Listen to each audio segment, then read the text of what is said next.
welcome to the Raw review for January the 8th, 2024. I was going to wait till Monday to do it, but I figured, hey, there's no time like the present. This channel's getting a little bit of momentum right now, so maybe this will get some views too, hopefully. All right, let's kick into it. But bam. It starts off with Cody walking through the hallway without an intro to the show, and they plug Cody versus Nakamura for the main event, and then during that, Drew comes out and says that his match last week was all or nothing match against Seth. Basically, he recaps the match and says that maybe Seth and Sammy are right, and the only person holding Drew back is Drew. And maybe he needs to step away from WWE for a while. He said he's been thinking this through, and then he thought, I think he said like Sunday or something like that. He thought it through until 2 days before the show, which I guess that means Saturday, and realized that Priest cost him the match, and that he runs down Priest for not thinking it through logically and waiting until the end of the match where he would have had a better chance to cash in on Drew winning it because he was weak, or weakened, I guess. Drew then thought about all of his enemies on the show and then said maybe he should leave for 9 years just like somebody else did. Ooh. He tries to run down Punk, basically, and then Punk's music plays and he comes out to the crowd cheering him. You can faintly hear like CM Punk chants at the same time, so I guess all is starting to be slowly forgiven. He starts off the promo by saying that we're in Piper country and that he was disappointed that Drew didn't wear his kilt. Then he wraps the promo into that he's tired of hearing Drew talk, and he's out here to listen to anything Drew had to say. Then he arrogantly goes in the corner Eddie Guerrero style, and the crowd pops for him to do that. And then Drew tells him congratulations for still being in the company for a month, and that him and the boys in the back had a bet going on to see how long that Punk will be in the company before he self-destructs, basically. He doesn't care about what Punk did outside of the ring, like outside of the WWE. He only cares about what he did to Drew. He reminds Punk of when he was a champion and how he would always address himself as the locker room leader, said sarcastically, and that it was just a facade, basically, that at the time Drew could have dealt with a real leader to tell him what needs to be done. Honestly, at this point, I just kind of kept the highlights in after this. This is an amazing promo, and in my opinion, you should go out of your way to watch this, as long as several other points throughout this show. It's a freaking killer show for, I don't want to say for once, because they've had 4-star shows, but this almost, spoiler alert, this almost got 4.5 stars, for my rating.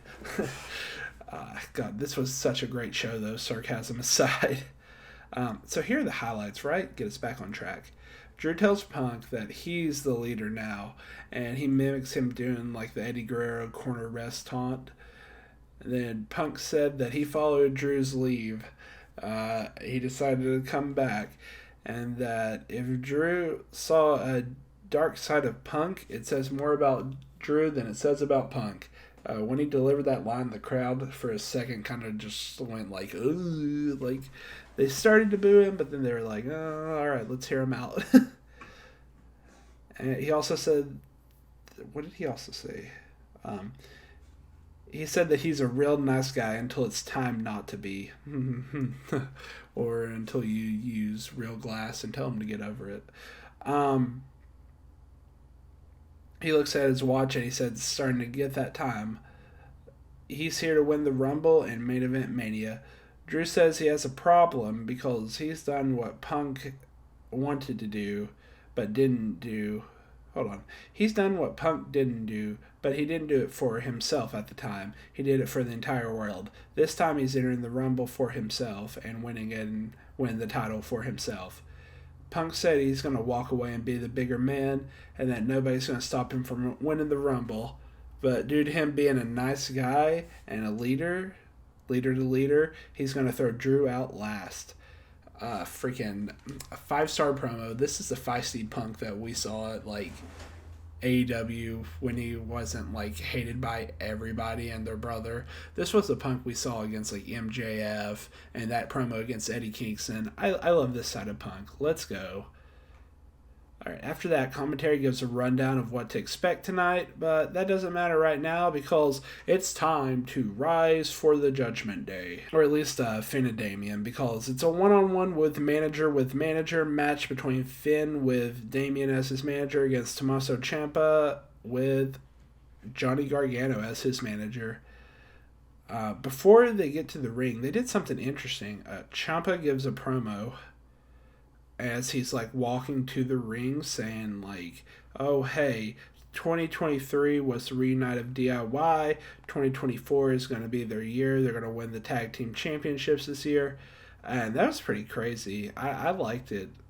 I liked the change of pace, having a hallway little promo before they hit the ring. That was pretty cool. If we do that sparingly, just like the promo to do a rivalry on a show from last week, I like unique stuff like that thrown in every now and then. Freaking amazing camera work. This match ends up with Finn losing to a trip off the apron. Okay, so like Ciampa was thrown outside, and when he came back in, Finn like raised the rope to lows below him. And then he went to try to suplex him off of the apron. And when he did, Johnny Gargano was supposed to grab his foot, but I don't know if he just didn't emphasize it enough or if he just bad communication between the two or whatnot. Because he grabbed his foot, but it wasn't like very visible. But that's why Finn ended up losing, and it cost him the pin, cost him the win for Finn. Oh, wait, Finn didn't win. Tommaso won. 4 stars. Commentary then transitions to Nia and Becky's match from last week. And to break the fourth wall real quick, I'm discombobulated about what happened last week at this point of writing, minus, sickness and all that. I'm discombobulated because last video I did was technically like 3 weeks ago, and then I went to like last week's video, and then I did another one from the week before. It's throwing me all off is what I'm trying to get at. Anyway, Becky has an interview where she says that she wasn't taken out by the punch last week, and it didn't break her nose like last time, which means that she has grown stronger, so she's going to win the Royal Rumble this year. Imagine what she can do if she can survive the punch without her nose breaking. Imagine what she can survive. It was a way better promo than I'm wording it. I'm slaughtering it by wording it like this. 4 stars easily. Then after that, we get Kofi versus Kaiser after they recap what happened IRL last week. So I guess to continue my terrible bit of Imperium sans Gunther. I guess this is Imperium sans Gunther sans Vinci. I don't know. Yeah, it's just Kaiser. Come on. This whole match was a great showing of Kaiser just beating the shit out of Kofi until ultimately they get a double count out because Kaiser won't lay off. That ends up running into Kofi, like diving out on the ring after breaking it up, but then they have a viscous brawl that ends with Kaiser throwing a chair at Kofi's head, or apparently my phone auto-corrected Kofi into Lodi's head, L-O-D-I, okay. And then after that he sets Kofi up on the steps, but like the people come out and like break it up, whatever, so he gradually makes his way back there, and then he runs the opposite side and gives him a running kick to the steps where his head is. Freaking 4 stars, 4.5 stars, honestly. I just changed it on the whim. This is a type of like fire that I need to see from Imperium. I love this. Please give me more when they both are here. Kind of going off of that fire, after the ad, they replayed what just happened, and then Jackie, insert last name here, is backstage to interview Ludwig on why he did what he did, and he's saying it's because he's carrying the weight of Imperium now, and he has to do things like this. I'll just include that in the same ranking because it'd be pointless to rank that short of an interview. Anyway, we get back to the ring, and Michael Cole is there for an interview. He introduces his first guest, Nia Jax. I don't know why I said first. It's his only guest. Cole says last week that he shocked the world when she defeated Becky Lynch. Nia then replied that it shouldn't be a shock, that she's more focused now, and she threatens to break his face after giving, like, I'm a big, bad monster, grr, interview, but better than how I just worded it. She then says she's more focused on winning the Rumble, and then calls out Rhea and or Io. Rhea then cuts her off to a big pop. And then that she says it was an accomplishment that Nia defeated Becky last week, but she better not challenge Rhea if she knows what's good for her. Nia then says that Rhea may be the most dominant champion, but don't forget that Nia put Rhea out first when she returned, and when she wins the Rumble, she's going to choose Nia. Freaking 4.5 star. I'm changing my rating on the fly again. 4.5 star promo. This killed it. Like always, they're doing an amazing job. Please continue to build Nia, but don't let her be the one to take the title off of Rhea. That's my hot take. Maybe not so hot, it's like lukewarm, but still, don't let her take it. Commentary then transitions to last week when The Rock came out. After that, Chelsea Green and Piper Niven come out for their title rematch, which I didn't think title rematches were a thing anymore, but hey, what do I know? Before that, Cody attempts a promo about his match later, but Shinsuke and him have a little brawl that ends up getting separated.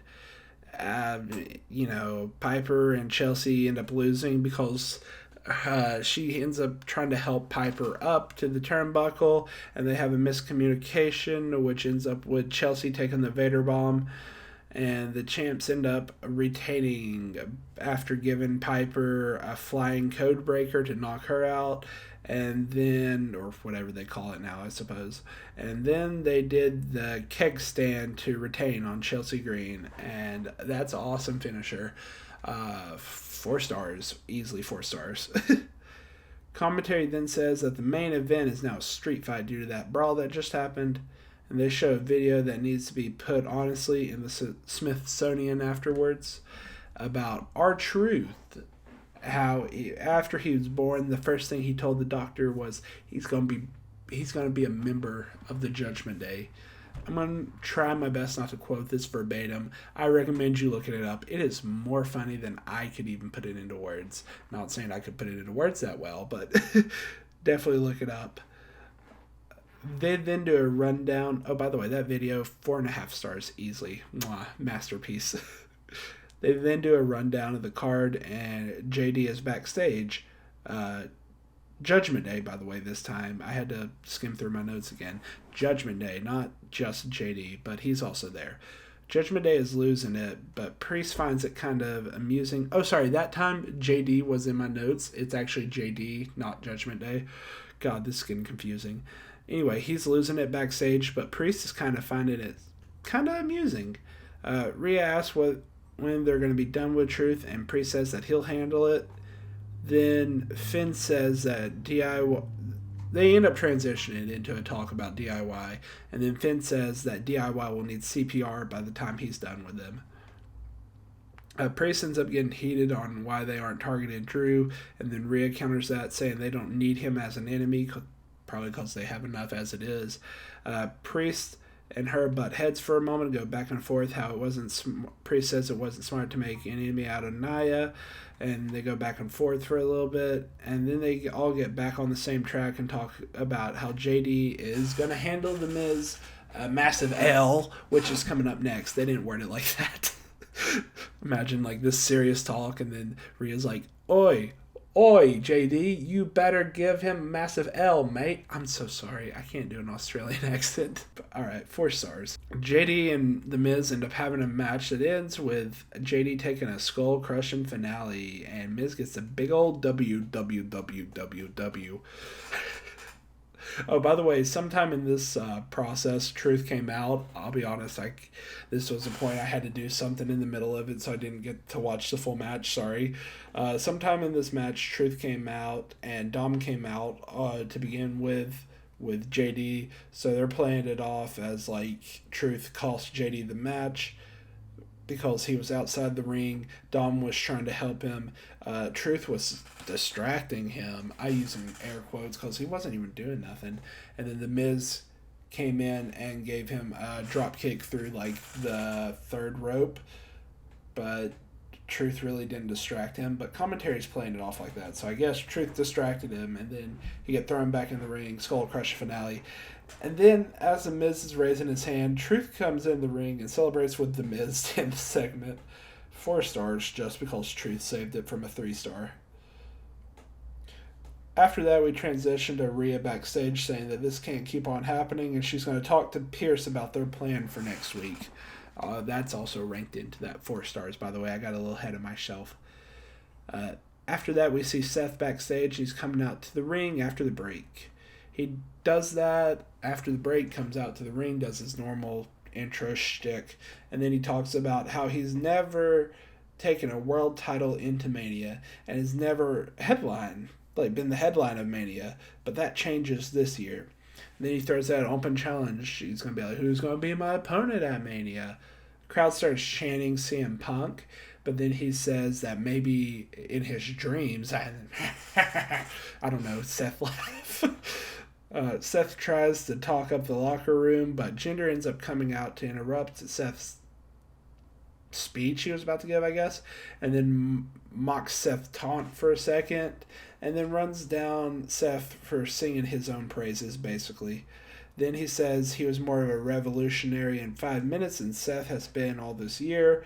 He runs down Portland City for being trash, according to him, basically, and then calls Rollins a hypocrite. He doesn't appreciate the disrespect by Seth overlooking him and says that he has Seth's attention. Seth then agrees that he's been overlooked, but it was due to the fact that everybody was trying to overlook him.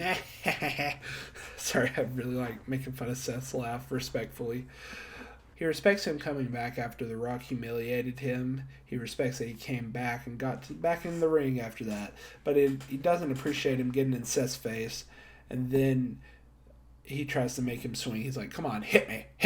He might as well have just said that. After that, Rollins said he's just the same old Jinder. And he goes to leave the ring, like he hands off the mic, and Jinder attacks him from behind.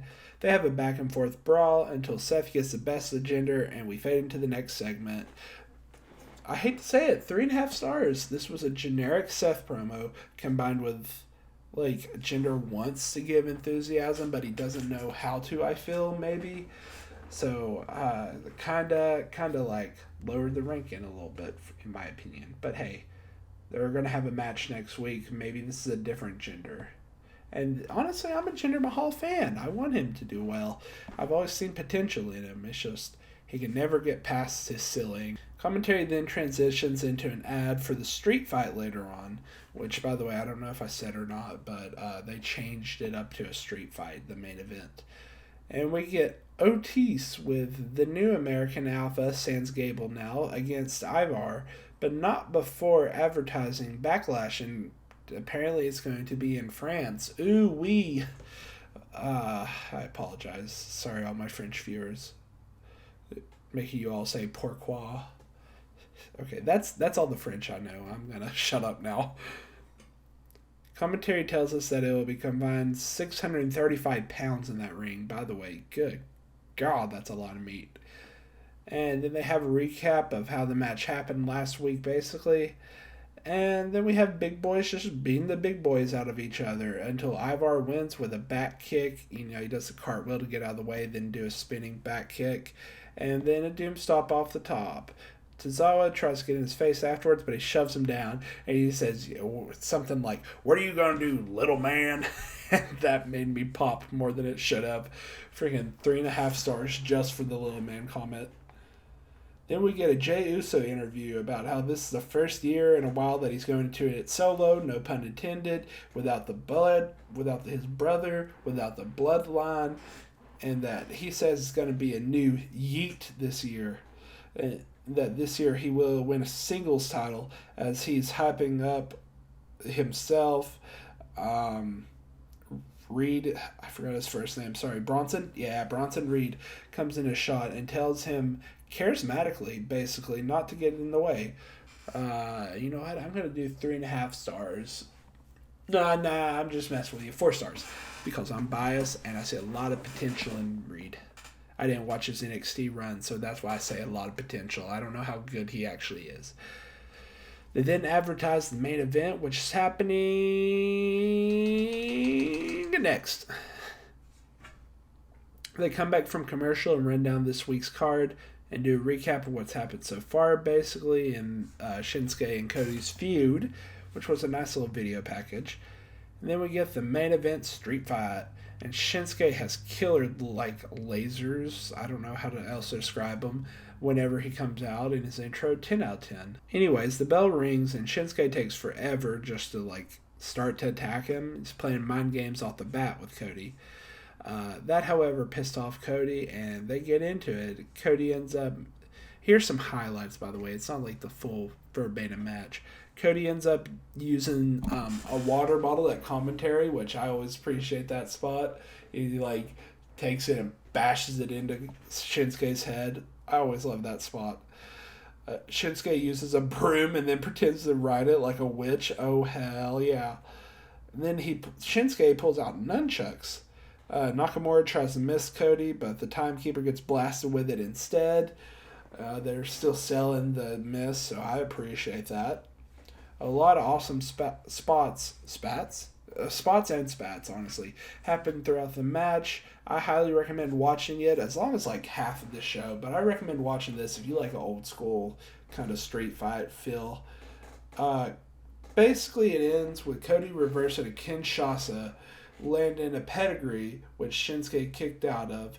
And Shinsuke took all the pedigrees tonight super safely, by the way. Like, I'm talking like Kane levels of safe. Like, he made sure to get that knee up. He ain't taking it on his head. And then, after that, he gets back to his feet. He gives him a Cody cutter and kicks out at 2. After a sequence, Nakamura ends up getting the advantage. He attempts to go for a Kinshasa through the table, but Cody uses his momentum against him to shove him through it. And then pull him back up for a Crossroads FTW for the win, not the other FTW. All right, 4.5 stars out of 5.